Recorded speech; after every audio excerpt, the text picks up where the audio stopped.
Welcome back to the MovieBabble podcast. This week you've got myself, Collin, and I'm joined by Nick as we break down the opening weekend for Toy Story 4, Child's Play, and Anna. And as always, you can check us out online at MovieBabbleReviews.com.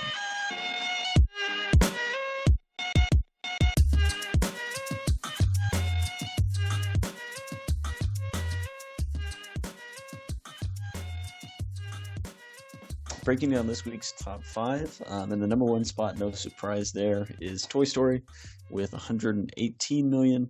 Domestically, number two is Child's Play, opening up at just a little over 14 million domestic, and then followed by Aladdin in the number three spot. Still in the number three spot, actually, from last week, a little over 12.2 million. Men in Black International has dropped down to the number four spot with 10.75 million. And The Secret Life of Pets 2 rounds up the top five with 10.29 million. So Toy Story taking the first spot isn't that surprising. We kind of guessed it last week. It opened at 118 million, which is roughly 8 million more than Toy Story 3. So, it's a franchise record. It isn't jumping as far ahead performance-wise as you would notice between like Toy Story 1 and Toy Story 2, or even Toy Story 2 and Toy Story 3. And I think part of that is, this franchise is popular, but it ended, and I think a lot of audiences had that conclusion, so there isn't necessarily a draw to bring, just a whole lot of new people in. But I mean, it's still opening successfully. It's another win for Pixar. I fully expect this to be a billion-dollar movie by the end of its run. Yeah, I actually would have expected it to do a little more as well. It's just, I don't know, you just figure it's Toy Story, it's a big deal, but it's 118 million. Like, if we're like, oh, this is so terrible, like what are we talking about? Like, it's like it did perfectly fine. Its budget's around 200 million, which kind of makes sense because this movie is gorgeously animated. Like, these movies, Pixar in general, they just get better and better with every movie, but I just think Toy Story 4 is just like beautiful to look at, and all the lighting in it is really incredible. But so it's made about 238 million worldwide so far, which it would seem kind of concerning on its surface, but it still has to roll out to a bunch of foreign markets. It still has to open in the UK and China and Brazil and Korea, which are it's doing okay there. It's doing fine. It's chugging along. I really expect this movie to kind of just stay in theaters for a while. It's really beautiful, and we can get and talk about the movie itself if we want, but this movie is just really beautiful, and it's really heartwarming and nice, and it seems like this one would reward repeat viewings and just going back and seeing it multiple times. But yeah, it's doing really well. Like, you can't deny it's 238 million. It's doing fine. It'll be okay. Yeah, it's interesting. So if you look at the opening weekends, each Toy Story has typically doubled the gross of the previous film's opening weekend. So, like, the first one opened up at just a little over 29 million domestic, and then Toy Story 2 was just a little bit over 57 million. Toy Story 3 was at about 110 million. So to see this movie 9 years later and in about 500 more theaters only open up with 8 million more, I think kind of indicates that this franchise is slowing down. It's certainly not, losing or bombing or anything like that, but it's kind of lost a lot of its momentum. Yeah. Yeah, it's like we've talked about this a lot, but Toy Story 3 was tremendous. It probably hit me at the right time when I was growing up for that type of ending, and it was really beautiful, and everyone cried, and so they're like, all right, Toy Story's done, it's perfect. And then they announced Toy Story 4 was coming around, and this came along with announcements for Incredibles 2. So everyone just kind of, personally, that didn't seem right to me. It sounded like Pixar kind of trying to capitalize on its IP. It just rang wrong, especially when 3 ends. Like, it didn't really feel like there was a necessary, like, there was a need for a fourth movie. And I wonder if that kind of kept people away from the theaters a little bit. because it's just like you talked to a lot of people, and most of them were saying like we're really nervous about why were they making a fourth one. Uh, it's just everyone likes Toy Story 3. I wonder if that's like one of the most highly praised movies. Like I have never talked to anybody who doesn't like that movie. Um, so I wonder. I mean, it got absurdly good reviews, and it's one of my favorite movies of the year. It's great. So I'm wondering if then you need to get that kind of word of mouth play in there to see people in there. I would I would expect that this movie drops sub 40% next week, just with people seeing it and getting over that anxiety or seeing it again. I This movie is just going to be in theaters for a really long time. Yeah, I agree. And I think kind of along the lines of what you were saying, yeah, Toy Story 3 was the perfect ending, and I knew there was really only one way they could take the story if it was to actually mean anything, and I think they did. And I think Toy Story 4 hits its emotional beats really well. Something that just bothers me, and it bothered me a lot with Finding Dory as well as in the movie. They really seem to push like the limits of like the world they've built and the fact that toys are alive but nobody knows it. And there's just a lot of like in Finding Dory, they fish drive a car, and they pretty much do that again. And I enjoyed it, but there were parts of it that really bothered me and parts of it that really lost me.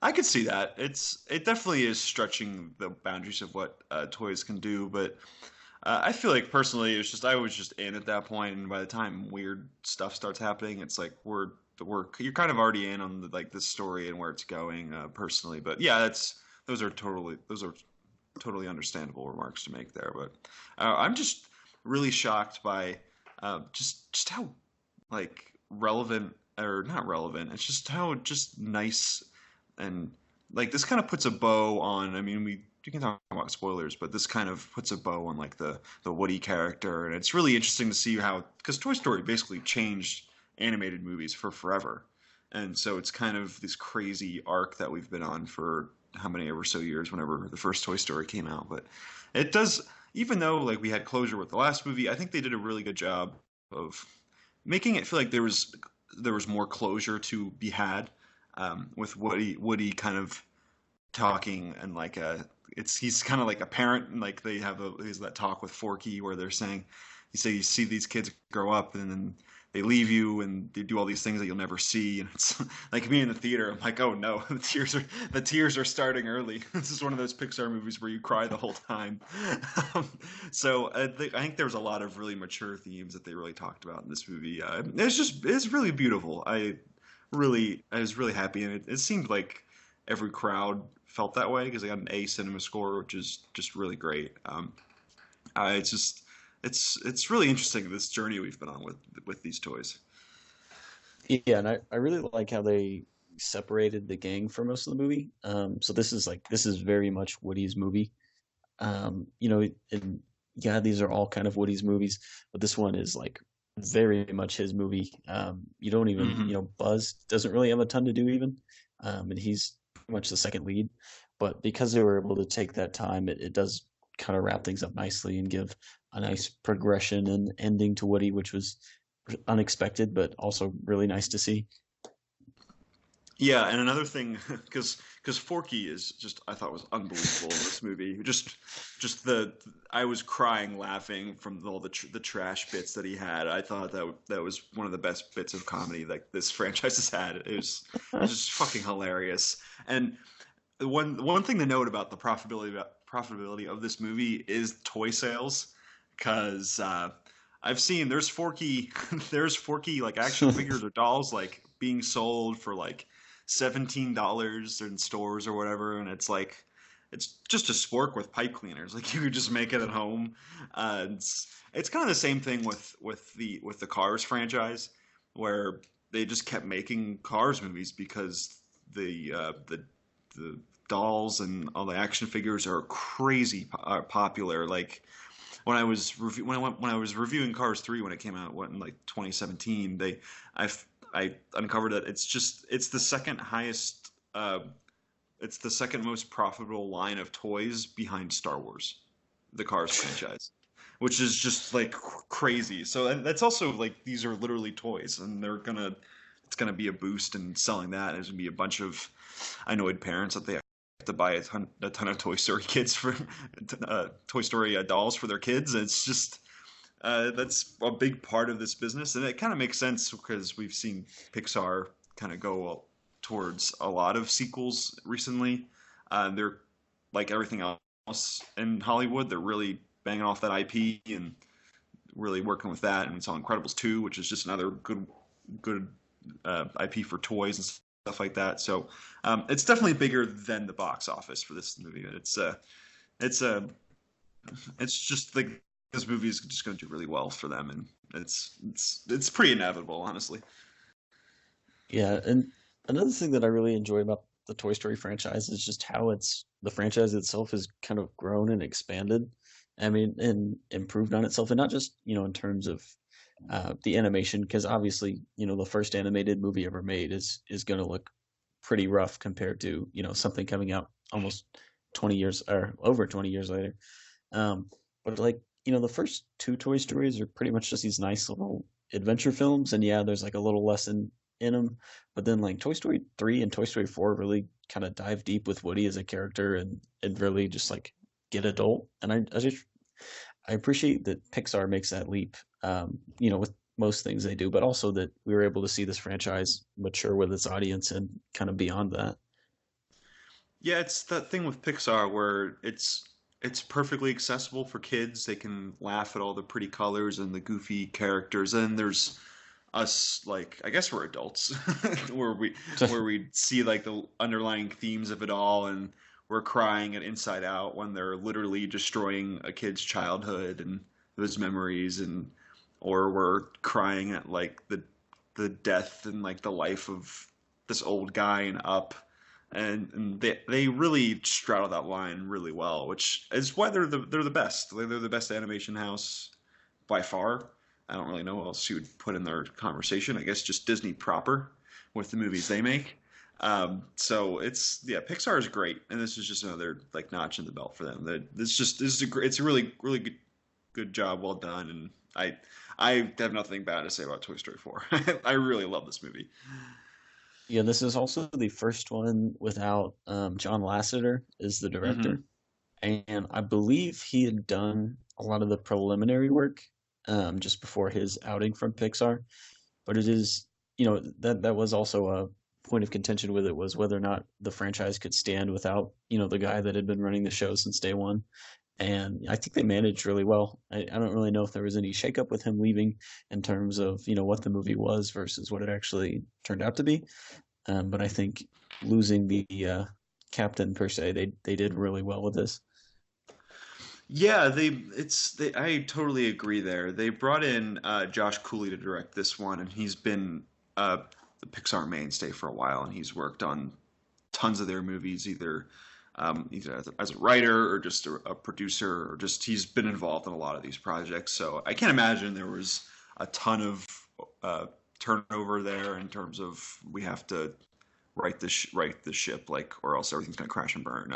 Pixar, I mean, it's been documented how great it is to work there, and just everyone just really loves just handling all these animated movies, and they'll go back and turn over scripts until they're good, and then until they feel like they can go to work on the animation because they really want to deliver a good product. I would fully expect. I mean, yeah, the John Lasseter stuff is tricky because there's a lot of stuff going on there, and they definitely set themselves up for success because they just have a really sturdy studio and they have a lot of great people working there. Yeah, I'd agree.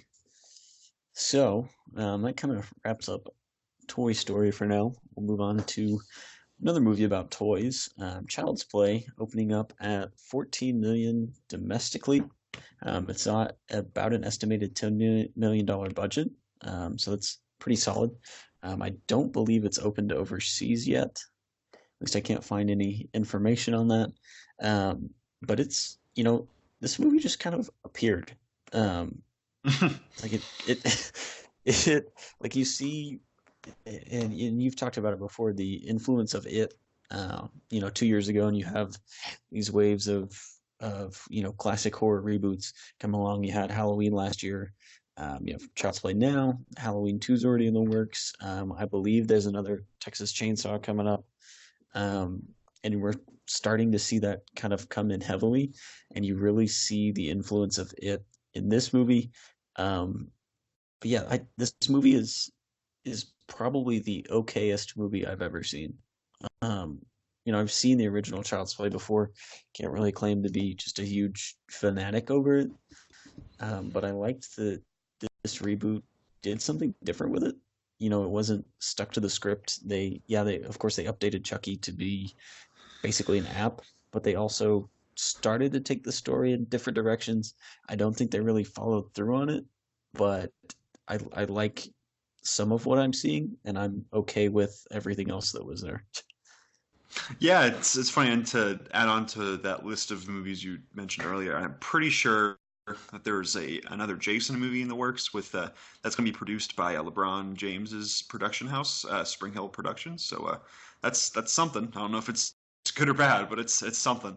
But yeah, Child's Play 2019 is kind of odd because the original series is still working. Like it's still there's going to be a TV show on Sci-Fi coming out next year that is in the original lineage, and it's kind of a weird rights issue where Universal is producing all of the Universal Home Video is producing all of like the new works and all like the Bride of Chucky and the Seeds of Chucky, but MGM still owns the rights to the original Child's Play, so they can kind of work off of that as they please, and that's why we have Child's Play and we have this Child's Play, and then we have the other Chucky universe still going. So it's kind of weird, and we saw like I'm sure there's a bunch of we have some on the staff where a bunch of Chucky fans just shunned this movie and they just didn't want to see it because they thought that was stupid. And Don Mancini, the creative mind around the original Child's Play, wasn't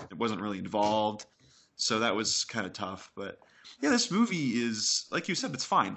It's perfectly fine, and I don't know if that's going to be incredibly bad because all the hardcore Chucky fans are just going to hate it because it's kind of boring, or if that is like surprising because the trailer for this movie looked awful to me. It just did not. Oh yeah, it did not get me at all. So I wonder if there's even something like, oh, it's not as bad as you think. And the reviews seem to kind of reflect that because they're kind of middling to positive in some sense. But yeah, this movie's okay. It's totally fine. There's some fun little nods to older horror movies like Chainsaw Massacre 2.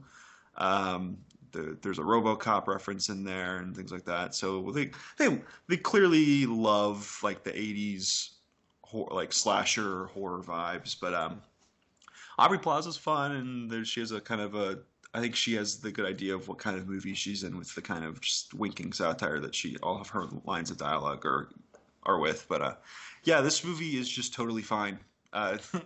It's not, and the core audience isn't really for it, so I'm not really sure how the legs are going to do on this movie moving forward. But it's 14 million, so its budget was only 10, and I can imagine probably 8 of that 10 went towards paying Mark Hamill and Aubrey Plaza. So I'd say this movie exists. Like I say with most things, it's here. I don't really know if anyone really wanted it. So this is a weird little quirk as far as rights issues goes. yeah. It's like they updated the story in somewhat good ways, but also in some ways that didn't really make a lot of sense. So like the original Chucky is like the criminal that dies and his soul basically jumps into the doll. And in this one, a factory worker gets yelled at for being lazy and then decides to program a doll to murder people. So I feel like those are both pretty equally nonsensical.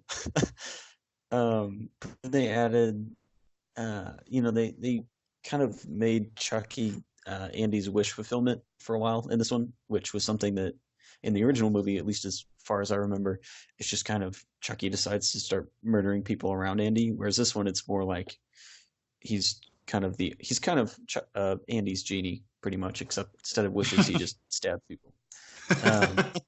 And they start to head down that path, and then in the third act, they're like, remember that It movie where all the kids band together and fought the villain, and they just kind of drop everything and rush into that. Um, so I liked some of the seeds it planted. I don't think it necessarily reaped on them very well. Or like the kid is hearing impaired, and that never comes into the plot at all. Like there's actually a scene where his hearing aid falls out, and he can still hear pretty much perfectly fine.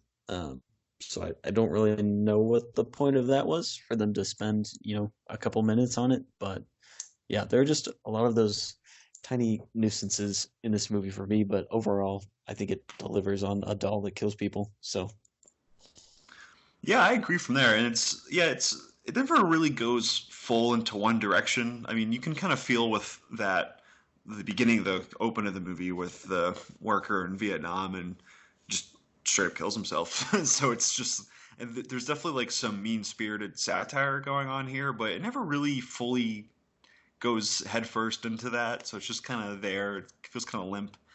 Um, there's one incredible sequence where they have to mess with a face that's on a watermelon. They have to get rid of that, which was just unbelievable.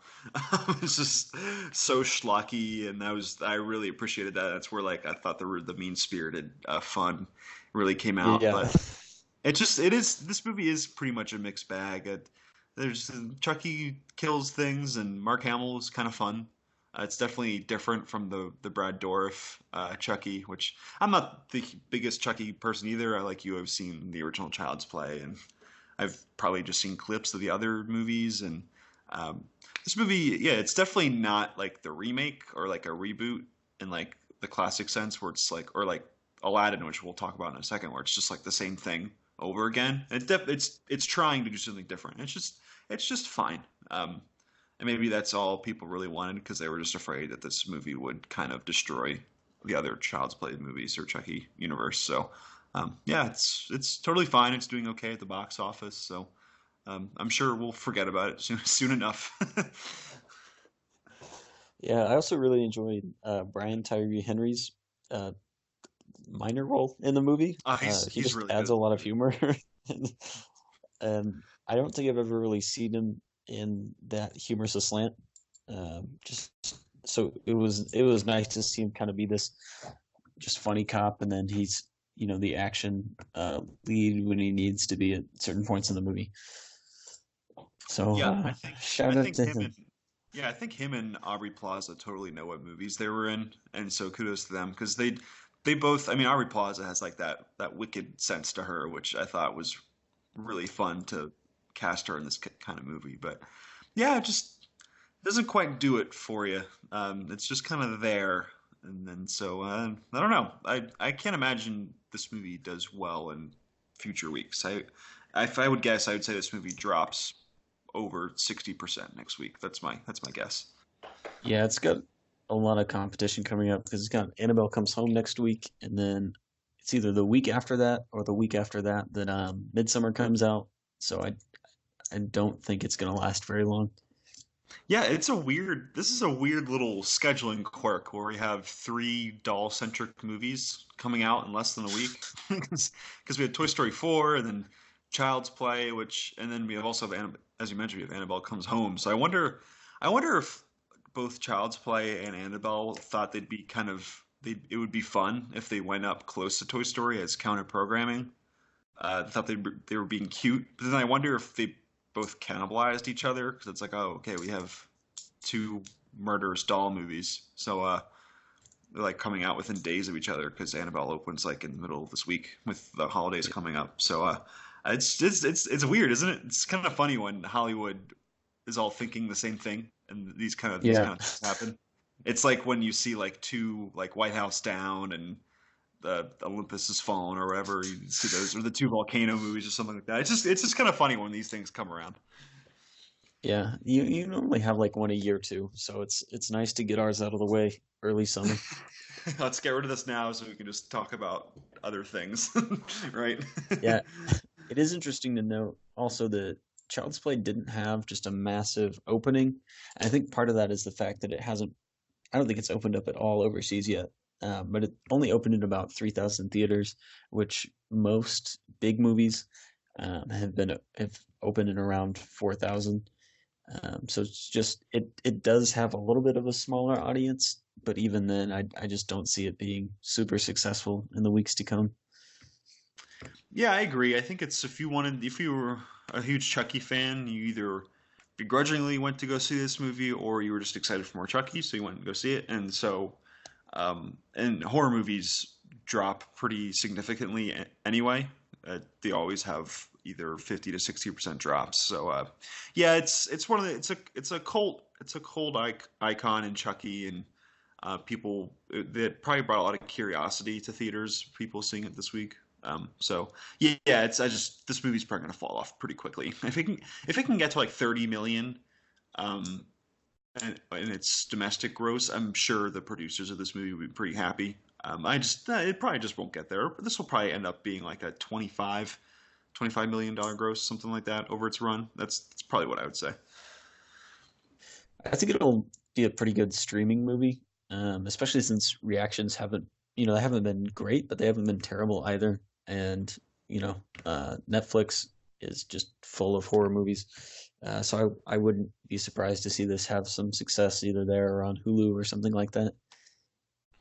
Yeah, that makes sense. I could definitely see it. There's like some intrigue. I mean, it's Chucky. Like whether or not you're a big horror person, like it's weird thing. Like everyone kind of knows what Chucky is. Like the murderous doll. It's so weird that everyone knows it. So I'm sure. Yeah, this movie I'm sure will be pop and make a little tidy little sum of money.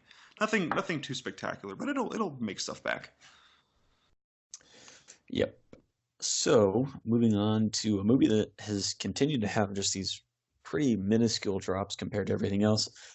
You've got Aladdin in its fifth week with a little over 12 million. It's only about a 29.5% drop, which for this late in the game and as consistently as this movie has only been dropping by about 30%, Aladdin is still one of the biggest successes of the year. Yeah, it's doing a lot better than I expected it to do. Even when it opened at, I can't remember, I think it was like 84 million it opened at, and then it was like a little over 100 over Memorial Day weekend. I expected it to kind of edge out to like 600 million, somewhere in that range, but it's doing really really well for Disney, and I mean it's really it overcame a lot of bad press because everyone hated those trailers. Everyone was making fun of Will Smith. Everyone asked why is Guy Ritchie directing this movie after doing King Arthur: Legend of the Sword, and so it had a lot going against it. But it's the Disney brand, the Aladdin brand, really kind of powered through. So people like Aladdin, and if you like Aladdin, that's what you're getting here. It's because it's like the same thing with one weird tacked on song in there. So yeah, it's doing great, and I wonder if it's definitely gonna stay in theaters in some capacity until Lion King comes out, and I wonder if Disney is gonna do sort of like a semi push for it because they like to do these double features, and like it seems like Aladdin is gonna get close to 900 million worldwide, so they might want to bump it over that big round number so they can have a fun little newspaper clipping to show to shareholders, which they do pretty routinely. So yeah, this movie's going to be around for at least another month. So it's definitely something to monitor. Yeah, I'm surprised it didn't take a bigger drop just because it is facing another Disney movie this week. And yeah, Toy Story is Pixar, but and they're all the same thing now. So Yeah, the fact that it still held on pretty well in spite of, Toy Story opening up to 118 million is just a credit to how much people have really enjoyed this movie and kind of engaged with it. yeah, it's one of the rare um, movies that's kind of banked on IP doing really well this summer because I mean, we'll talk about it in a second, but Man in Black International or Secret Life of Pets 2 or Dark Phoenix, like all these IP driven movies, or even Godzilla, just for that matter, they've all not like really have really sunk fast. So this is the one that's done really, really well so far. And I guess Toy Story 4 if we want to add that in there. But yeah, it's doing well. There's nothing really to complain about here. It's from a financial perspective. Yep. So moving on to movies that you can complain more about, we've got Men in Black International at 10.75 million. And yeah, this movie has dipped a lot. So it hasn't lost any theaters in terms of theater count, but it dropped 64.2%. And yeah, this movie has just sunk fast. The reactions to it have pretty much all been negative. I have yet to see anybody say anything really positive about this movie. And it is just the Men in Black franchise is out of steam and down for the count at this point. Yeah, it's really funny because I did a bit of catch up this week and saw some movies from previous weeks that I didn't get a chance to check out, and I was between seeing Men in Black and a couple other movies, and I mean I'd seen all the kind of middling to negative press on it, and then I was like, like this can wait. Like it's the total like whatever, like people it didn't really excite people at all, and the reviews came out, and no one really seems to like it. I mean, no one really seems to like despise it, but it's just one of those things that's just kind of there, kind of like Child's Play. It exists like 80% of movies. They're just kind of there, and then we forget about them and they go away.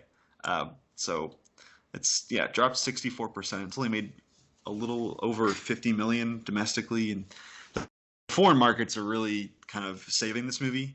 It's made 129 million in all over the world, so it's right at 182 worldwide ish, and so production budget of 110. It's I mean it's going to have a lot to do to actually get a profit going, but it's a tough one. Sorry, and Chris Hemsworth and Tessa Thompson, you hate to see it, but yeah, it's not striking a chord like at all. Yeah, and I've seen, and they're kind of similar to how Dark Phoenix went. There have been reports of issues popping up with this one, so there were disagreements between what the movie should be thematically and story wise between F. Gary Gray and then the producers. Hemsworth and Tessa Thompson ended up having to hire their own dialogue writers because when they got to the shooting script, it was just torn apart in a complete mess. So yeah, there have been a plethora of behind the scenes issues that have just kind of ultimately resulted in this movie that, like you said, kind of like Child's Play, it exists, it's here. It's kind of too late to do anything about it now. Yeah, it's another misfire from Sony, and it's tough for them. I mean, ever since the leaks a few years ago, they've just been kind of squandering a little bit. I mean, they've had their successes, like Jumanji: Welcome to the Jungle was a crazy sensation up against The Last Jedi in 2017. Venom was shockingly like financially successful in a crazy way, even though it was one of the most bizarre movies I've ever seen in my life. So they have like these movies that you always hear there's strife behind the cameras where there's producers coming in, and other than like uh, Into the Spider-Verse, like it's hard to really remember a Sony flick that had like no issues or was like universally acclaimed, because even Jumanji, people were thought it was they could take it or leave it in some instance, but yeah, it's they've they have really struggled, and it's tough to watch sometimes because they just keep getting beaten down. Yeah, and I mean they've got Spider-Man coming out in 2 weeks, and then they have the Jumanji sequel releases in December as well. So they've got some steam to catch up on at the end of the year, but yeah, this has just been kind of a dismal entry for them. And this is, I guess, one of their mainstays. Sony doesn't have just a ton of huge bankable franchises left, unless they dip back into Stuart Little. But I'm really not seeing that. I mean, yeah, like this was the same company that made the Emoji Movie like a couple years ago. They're struggling to think of IP and get like a gotcha premise to their movies, and it's tough. I mean, it's an arms race right now in Hollywood, and if you don't have the correct IPs, you have to get really inventive, and that leads to some interesting work. Like Paramount with A Quiet Place is really inventive, fun movie, and then you have the Emoji Movie or Men in Black International, or it's just we're trying whatever we can, and it's just clearly not working. So yeah, it's really tough. Sorry, Sony. You hate to see it. Yeah. So we'll kind of move on and round out the top five with another movie that's underperforming, and that's A Secret Life of Pets 2. at just a little over 10.2 million this week. It had a 57.8% dip. So this movie has seen pretty large dips as well, and just a pretty dismal opening compared to the original movie. And I think, especially now that Toy Story is here, this movie doesn't have much longer to live. Yeah, it's kind of a disaster, isn't it? I mean, it's not even made Yeah. 200 million worldwide. It's sitting at 194 and a half ish, which is the first movie made over 800 million. So that's just like a catastrophic drop, no matter what you look at, no matter how you look at it. It's tough. I mean, it's clearly doing fine. Like $80 million budget, almost 200 million. That margin's fine. I'm sure they're making some money off of merchandising it and whatnot. But yeah, as we've said in previous weeks, this is just really, really bad. And kind of just this movie and Dark Phoenix both opened the same weekend and it crashed quicker than the Hindenburg. It's just it's really hard to look at these numbers and. But yeah, it's tough. Once again, you hate to see it. Secret Life of Pets too. Yeah, so that kind of rounds out the top five. And this week we also had one other opening that was Anna that opened to about 3.5 million. It's Oof. pretty, ooh, yeah. It opened lower than Shaft in its second week, so Shaft edged it out of the top 10. If you're opening at number 11, you're not going to be a success. That's just kind of how it works. I haven't really seen a whole lot of estimates on the budget for this thing. I haven't heard any positive reactions to it yet. I don't expect this movie to be much of anything. Oh yeah, no, this movie's gonna leave theaters in like 2 weeks. It's it's tough. I actually went and saw it. I saw it I looked through, I scoured the internet to see what its production budget was, and I'm looking at 30 million ish. So you opened at 3.5. So you got some work to do there, Anna. It's like the same. It's the same smoky, like femme fatale Russian spy, really attractive lead kind of movie, like Red Sparrow or Atomic Blonde, or just like any of the. Just like there's just so many like European like spy movies, and this movie does nothing to stand out. And it's kind of interesting because this movie was actually delayed for a really long time because, well, for one, Red Sparrow came out in 2017, and actually Anna had just finished production right before that movie, or like 3 months before that movie came out. So they kind of wanted to give it some space between that movie and when it came out now, and then you also had the Me Too controversy with director Luc Besson. So you can look that up on your own volition. It's tricky with him. And that kind of delayed this movie's release even more. And it's actually, you see that in the trailer for this movie, it says from the director of The Professional and Lucy. Like they kind of keep his name out of the situation here. So yeah, he likes to make these movies about women in the lead role, and I mean, I guess it's good. I mean, on the surface, but it's just kind of the same thing every time. The lead girl in this movie, Sasha Luss, was actually she's actually a Russian model, which kind of plays into the movie itself. But she's not the best actress. She tries. She's not. She's just kind of very bland. It's kind of the choice that you would see a lot of kind of lackluster actors make, where they kind of stay reserved to avoid kind of getting exposed in their limited skills, but it really doesn't come off as much. She's very wooden. This movie is just incredibly bland, and it's a variation of so many movies you've seen before. And I guess the one thing about it is Helen Mirren's really fun in it. She's really hamming it up as one of the leads of the KGB. She knows what movie she's in, and the rest of it just kind of depressing. And then Cillian Murphy shows up, and then Luke Evans is also there. And yeah, this movie is just not great. It was probably doomed to fail just with all its issues in production and director doing whatever he's doing. Yeah, it's a tough situation for Lionsgate on this one. So yeah, sorry, Anna. Yeah, it's this is kind of the end of the movie for or end of the line for Anna. Yeah, So we'll yeah, move it's on. Yeah, it's tough. This movie's gonna be out of basically all its theaters next week because it's just not gonna. I mean, it made $1,672 per screen, which is atrocious.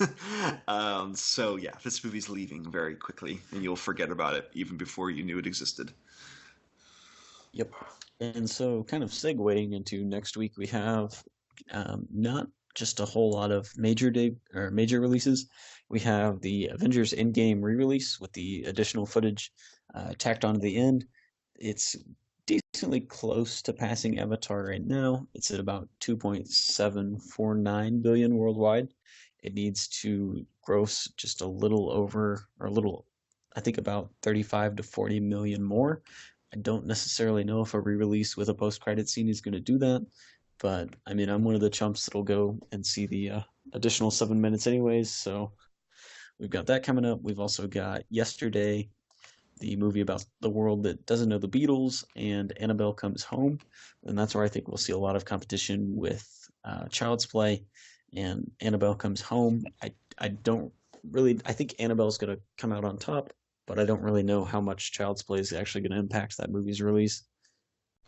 Yeah, it's definitely an interesting one. I mean, we talked about it earlier. It's just there's so many damn toy movies out. It's just such a weird. It's so weird. And I actually am really interested to see what happens with Endgame. That is a, I mean, yeah, it's a couple a couple of scenes at the end credit scene stuff. They can't really add more stuff in there and kind of ruin all of the not ruin, but kind of change the canon of the MCU, if you will. But it'll be interesting to see. I wonder how well it'll do. I can't imagine it'll go crazy, but I can imagine Avengers Endgame picking up a couple, like an extra 10 million next week, maybe something like that. Who knows? Disney's certainly gonna try to make that happen. You know, it's they're they want that record, and they're gonna kind of do it in any way possible. We saw them last year just like throw Ralph Breaks the Internet back into theaters so it would pass $100 million at the domestic box office. So they'll try anything to break records. But yeah, it's the guy Annabelle, another Conjuring universe movie. I'm kind of done with those with Sure. after the Curse of La Llorona and all this. So this is and if you're on a budget, I would say next week is the one to skip out on theaters and hang out with people and go outside because then the week after that we have Midsummer and Spider-Man Far From Home. So yeah, it's kind of weird. There's always that lull right at the end of June in the summer movie schedule. It's kind of a curious thing. I guess it's right before the holidays, so a lot of big time movies stay out right until around there, or they play it differently. So it's interesting. But yeah, it's next week is kind of iffy. What are you thinking about Yesterday? Because that movie's actually it seems like it has some buzz around it. I'm excited for it. I've heard mixed reactions to it.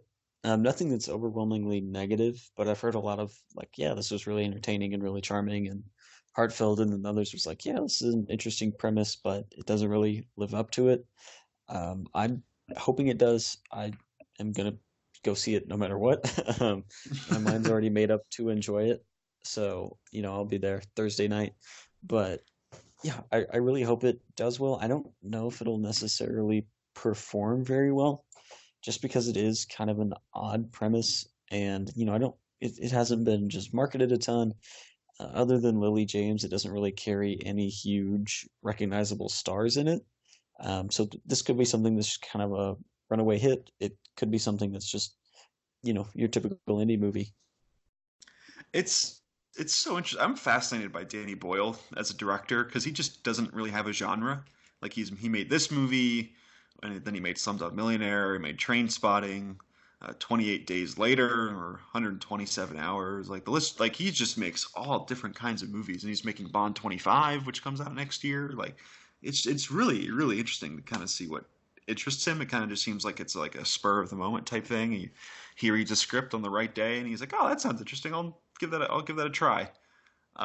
So it's really interesting to kind of see where his career goes, and apparently I'm really excited because you said this movie doesn't have a lot of big names in it per se, and the lead role, I think his name is Himesh Patel. is actually he has an introducing credit, so like this is his first movie pretty much. So I'm really kind of interested to see how he performs, and it seems like the movie's entirely on his shoulders. But yeah, it'll be interesting to see because it'll be interesting to see how much people like the Beatles still, or how relevant they still are to the young folk. So we'll see. I think it's definitely one of those oddities that you're right. It could either break out and do crazy good numbers, or just kind of disappear rather quickly. I don't really see a middle ground for this movie, so we'll see. It's definitely really something interesting to track for next week. Yeah, and I think it's definitely one to watch. As far as performance wise, I know I'll be there to go see it. As far as the quality of the movie, but yeah, I think it's going to be a moderately sleepy weekend next week. I think Toy Story has a very good chance of taking the top spot again. I think Child's Play will drop off quite a bit, if not completely out of the top 5. And yeah, I don't really see a ton of success for Yesterday in terms of, I'm sure if you're trying to get return on investment, money put into the movie, yeah. But in terms of, stacking up to Toy Story and Endgame, I don't see it doing anywhere near that. It'll be interesting to watch Endgame's performance. So Captain Marvel got about a 12% bump the week before Endgame, and that was without any kind of re-release or anything like that. Endgame of the week before Spider-Man will probably have a natural bump of its own, but with the re-release, it'll be put back in more theaters. I think it'll get a consistent, probably 10, 15 million bump in there. That is an interesting point because all of these movies now. I mean, at first when we first thought we saw all these MCU movies getting released like a few months apart, we thought, oh, like Disney is kind of cannibalizing their own legs to all these movies. But we've really seen over the past few ones it's like the opposite's actually the case, where they just roll in from one MCU movie to the next, and it never leaves the public consciousness, and the movies always get that nice little bump right at the end. It makes their numbers look even better than they already are. It's just they really just Marvel and Disney, they really have this figured out now, where it's such a well-oiled machine where they have all the marketing and all the teasers and everything figured out, and release their 1 to 2 trailers, movie's good to go, and it'll make $1 billion, and then then the next movie happens. It's like clockwork at this point. It's really, really good business. Yeah. It's easy. It's just easy money at this point. Just they're printing it out. Yeah, so that kind of sums up everything for this week, as well as some predictions for the box office next week. And again, you've got the Avengers re-release coming out. You've got Yesterday, and then you've got Annabelle Comes Home. So it probably won't be a very exciting weekend at the box office, but it'll be a pretty narrow margins between the new releases. Thanks for listening to this episode of the MovieBabble podcast. Again, you can check us out online at MovieBabbleReviews.com, and join us next week as we talk about the re-release of Avengers Endgame, the opening of Annabelle Comes Home, and Yesterday.